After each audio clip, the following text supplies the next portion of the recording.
60 জনকে খুন করে ফেলছে এখানে।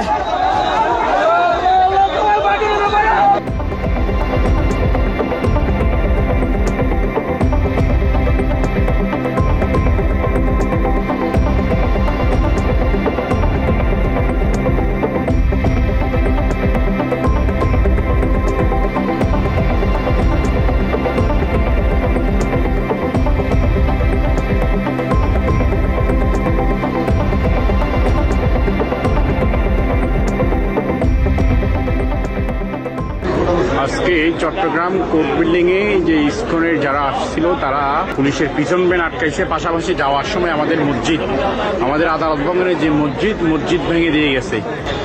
এটা বড় ধরনের একটা আমাদের ধর্মীয় অনুভূতিতে আঘাত। এগুলো শুধুমাত্র তারা ধর্মীয় উগ্রপন্থা সৃষ্টি করার জন্য এবং ধর্মীয় দাঙ্গা সৃষ্টির উদ্দেশ্যে এই জঘন্য কাজ তারা করছে, যা আদালতে এসে আমাদের আদালত প্রাঙ্গণের মসজিদ ভেঙে ফেলছে। তারা ইচ্ছাকৃতভাবে আমাদের মসজিদ আঘাত করছে।